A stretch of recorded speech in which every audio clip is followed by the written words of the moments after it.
Muito bem, meus irmãos, estamos aqui novamente na nossa escola bíblica dominical, estudando os 10 mandamentos. Hoje nós vamos falar sobre o 9º mandamento e semana que vem nós encerramos então os 10 mandamentos conforme a interpretação do Catecismo Maior de Westminster. Nós estamos estudando sistematicamente as perguntas que envolvem os 10 mandamentos, conforme o livro de Êxodo, no capítulo de número 20. E hoje nós estaremos abordando, como eu já falei, o 9º mandamento, que você deve saber de cabeça, né? Não dirás falso testemunho contra o teu próximo. E o Catecismo Maior de Westminster sempre vem da seguinte forma: quais são os pecados proibidos e quais são os deveres dos mandamentos. Então, é colocado de uma forma positiva e de uma forma negativa, abordando até mesmo de uma consequência bem similar, mas mostrando aquilo que é exigido, o que nós devemos fazer, o que nós devemos promover de acordo com o mandamento, e aquilo que nós não devemos fazer, aquilo que nós devemos rejeitar. Então sempre tem um aspecto positivo e um aspecto negativo. Então a pergunta de número 144 do Catecismo Maior de Westminster vem nos seguintes termos: quais são os deveres exigidos no 9º mandamento? E a resposta vem: os deveres exigidos no 9º mandamento são conservar e promover a verdade.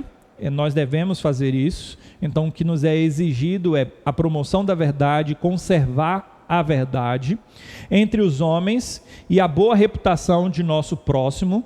Então nós devemos promover a boa reputação do outro, porque se a gente não dá falso testemunho contra o próximo, então nós temos que promover a reputação dele, né? Segue a resposta, assim como a nossa, não só a do nosso próximo, mas a verdade ela precisa ser dita em uma boa medida. Então nós devemos manter a nossa própria reputação quando nós não pecamos, quando nós não falamos mal do nosso próximo, quando nós não mentimos contra o nosso próximo, então, e nem damos falso testemunho a ele a respeito de nós mesmos, então nós também estamos observando o mandamento. Evidenciar e manter a verdade. Então a verdade ela precisa ser evidenciada cada vez mais, nós não devemos ocultar a verdade.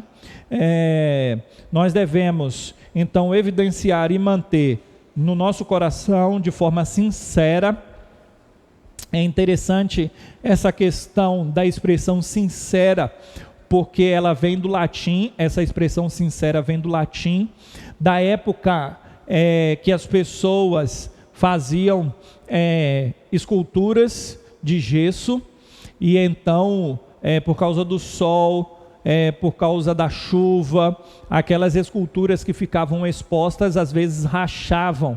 Então a pessoa vinha e passava cera naquela rachadura, e então tentava encobrir a deficiência.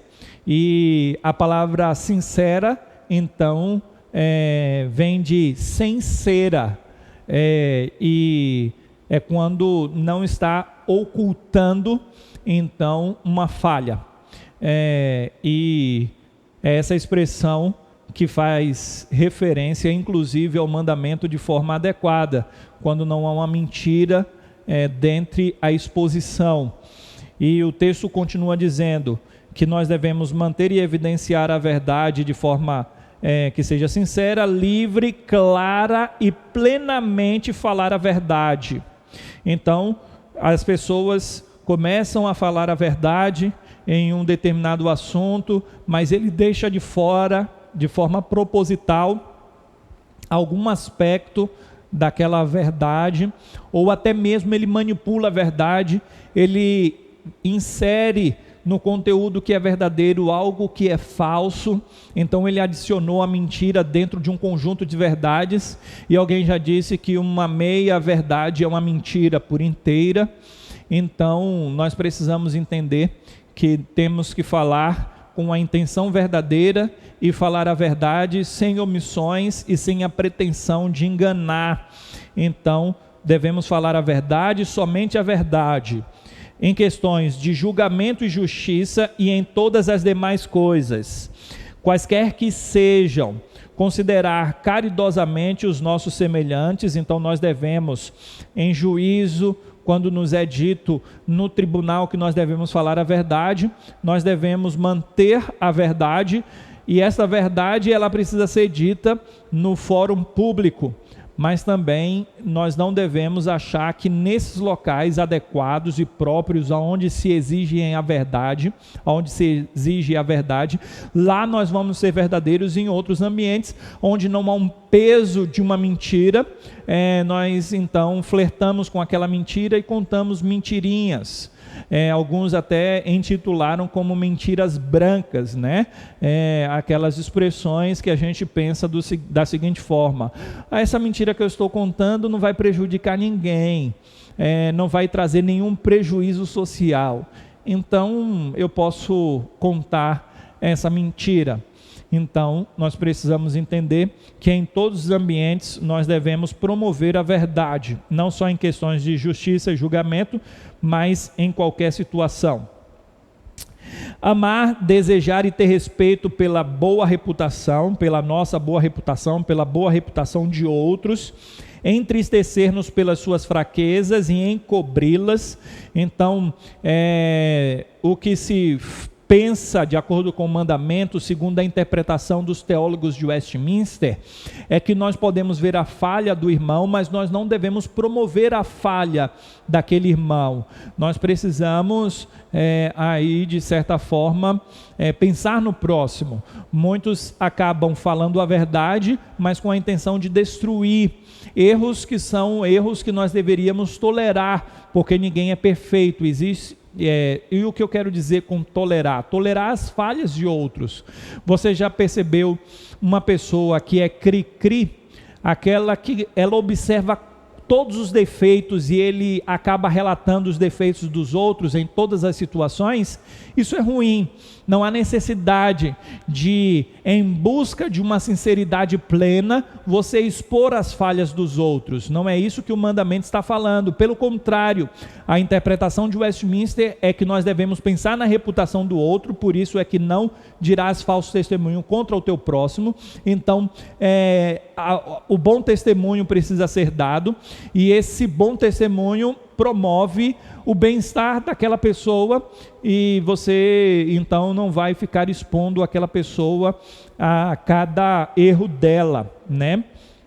Existem erros que devem ser tolerados. Aqueles que são casados vão entender muito bem o que eu estou dizendo.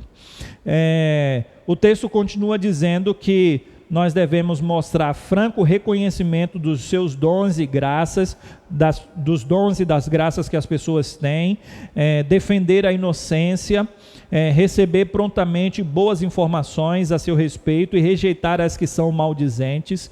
Então tem pessoas que chegam para nós, o famoso fofoqueira, né, chega para nós e diz: olha, você soube o que aconteceu com fulano de tal?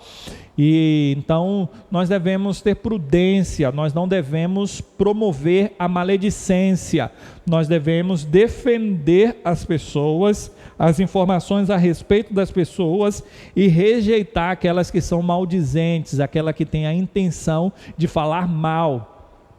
Nós até ouvimos em alguns contextos uma roupagem cristã da fofoca, quando alguém diz assim: olha, você ficou sabendo o que aconteceu com fulano de tal, eu vou te falar só para você orar pela pessoa, tá certo?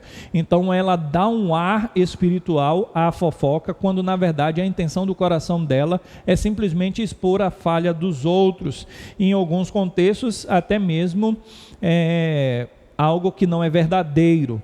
Então nós precisamos rejeitar as conversas que são maldizentes, aquelas que são lisonjeadoras e caluniadoras. Então existe aquela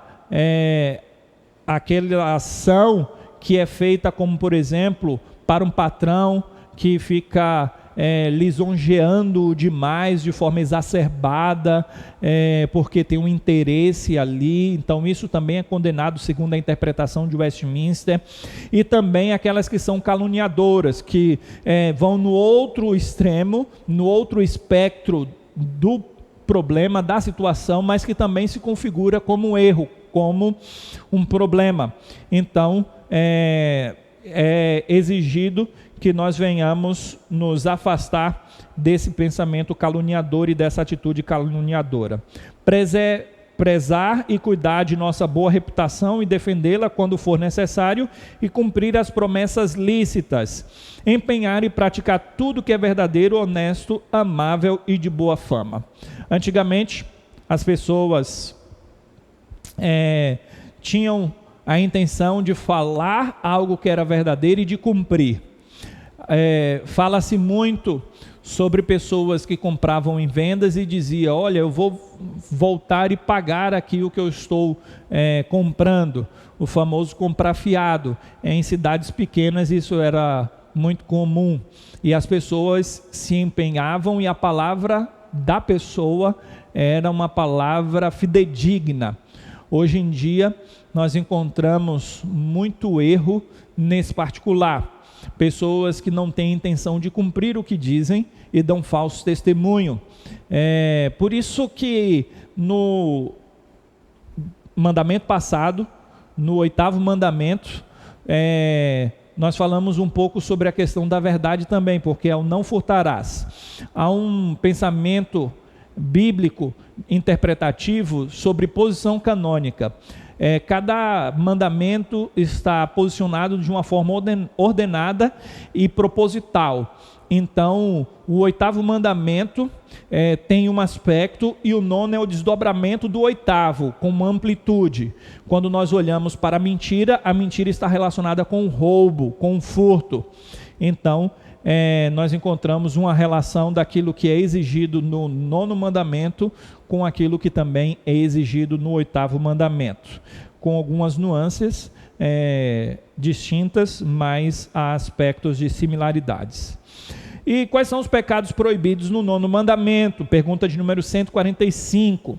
Então nós já falamos sobre alguns aspectos, porque aquilo que é aqui negativo, o que foi positivo na pergunta de número 144 é abordado de forma negativa, o que é proibido, o que não se deve fazer aqui nessa pergunta, mas há uma relação muito próxima entre esses dois aspectos, o aspecto negativo e positivo. Diz assim: os pecados proibidos no 9º mandamento são tudo que prejudica a verdade e a boa reputação de nosso próximo, bem assim a nossa, especialmente em julgamento público, o testemunho falso, subornar testemunhas falsas, aparecer e pleitear cientemente a favor de uma causa má, resistir e calcar a força à verdade, dar sentença injusta, chamar o mal bom e o bom mal, recompensar os maus segundo a obra dos justos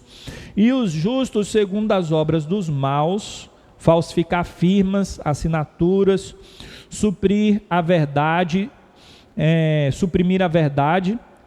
silenciar indevidamente em uma causa justa, manter-se tranquilos quando a iniquidade reclama a repreensão de nossa parte, ou denunciar outrem.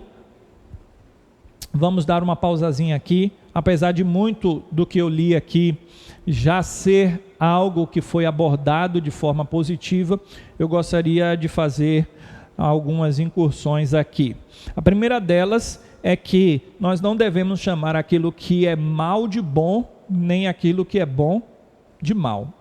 Então, nós precisamos tomar cuidado com o que é certo, para não transformar o que é certo em ruim, nem o que é ruim em algo bom. Quando nós olhamos para a questão de juízo, e o texto fala sobre isso, sobre tribunais, sobre suborno a testemunhas, esse aspecto da verdade está muito ligado ao judiciário. que procura estabelecer a verdade de fatos. E quando nós observamos para a corrupção que há no nosso país, nós encontramos a quebra desse mandamento em uma grande escala. Nós precisamos tomar cuidado. Nós precisamos tomar cuidado porque às vezes nós achamos que o erro compensa. Quando muitos chamam o mal de bem e o bem de mal, quando eles se beneficiam e dizem, olha, eu fiz isso porque eu alcancei aquele objetivo e aquele outro. Existe aquilo que é lícito, mas existe aquilo que não é próprio, aquilo que não é adequado, aquilo que não é justo. Por exemplo, é dito, e eu concordo plenamente com esse dito, que todo mundo tem direito à defesa, inclusive aquele que cometeu o pior dos delitos, ele tem direito à defesa. E é dito que se ele não tiver direito à defesa, há uma injustiça praticada contra ele. E eu concordo plenamente com essa expressão. Mas, com base na licitude, muitos acabam por defender a honra de pessoas que deveriam receber a defesa de forma adequada e não de forma desordenada. Quando alguém de forma injusta cometeu um ato pecaminoso e contrário à palavra de Deus, e há uma distorção de fatos para o benefício daquele. Então, em muitos contextos, a pessoa se vale de algo que é justo e certo para a pecaminosidade e a corrupção do coração. Infelizmente, o nosso país, o Brasil, há muitos anos está imergido numa corrupção sem igual. Nós herdamos isso da coroa portuguesa, quando recebíamos, quando colônia de Portugal, aspectos negativos. Éramos colônia de exploração e muita maracutaia, muita coisa errada acontecia em solo brasileiro.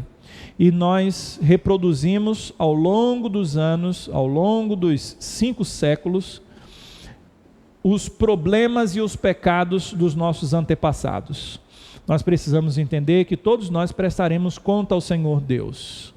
E nós precisamos tomar cuidado para não chamar aquilo que é certo de errado e o que é certo de errado, distorcendo a verdade e procurando a destruição do próximo. O texto de Westminster continua dizendo que nós não devemos nos manter tranquilos quando a iniquidade reclama a repreensão de nossa parte ou denunciar outrem, falar a verdade inoportunamente ou com malícia para um fim errôneo, pervertê-la em sentido falso ou proferi-la duvidosa e equivocadamente, para prejuízo da verdade ou da justiça.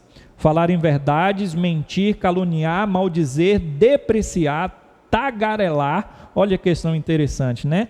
Cochichar, escarnecer, vilipendiar, censurar temerária e asperamente ou com parcialidade, interpretar de maneira má as intenções, palavras e atos de outrem. Vamos dar uma pausazinha aqui. Às vezes, nós temos a intenção de mostrar uma realidade dúbia. Alguém chega assim para você e fala bem assim, olha, aqui está o médico, o doutor, mas você não é formado em medicina, e você não tem doutorado, então você é um enfermeiro, mas alguém tentou falar algo para você se sentir ali bem diante daquela palavra, ou até mesmo ele se equivocou e colocou você em uma situação diferenciada entre aqueles que estavam ouvindo, lhe apresentou dessa forma, e você simplesmente ficou calado, porque aquilo foi interessante para você dentro de uma posição social. Alguém pode olhar aquilo e falar bem assim, olha, ele errou, houve um falso testemunho ali, que foi cometido por ele contra o outro, e o outro pode dizer, não, ele não fez nada, quem falou foi fulano e tal, mas há sim uma quebra do mandamento aqui. Por quê? Porque ele sabe que aquela não é a sua graduação, e ele deixou com que aquilo fosse propalado por parte de uma outra pessoa, porque a sua intenção era se valer daquela fala para um benefício próprio. mesmo que seja apenas da sua imagem. Então, nós precisamos entender que a quebra do mandamento não está circunscrita a um aspecto somente, mas é um aspecto muito mais amplo, e nós devemos tomar cuidado, porque às vezes alguém sai de casa, por exemplo, para um compromisso atrasado, né? E aí no meio do caminho acontece alguma coisa que tirou um pouco do tempo dele, e quando ele chega no local onde ele tinha um compromisso, ele lança a culpa naquele evento que aconteceu no intercurso ali, no processo da sua chegada, no caminho, né? Ele lança a culpa, mas ele não foi 100% verdadeiro, porque aquilo não atrasou de fato. O que o atrasou foi ter saído quase em cima do horário de casa. Então ele calculou aí que ele levaria uns 15 minutos para chegar lá, e ele saiu faltando 16, 17 minutos. Aí ele disse, não, vou chegar no horário.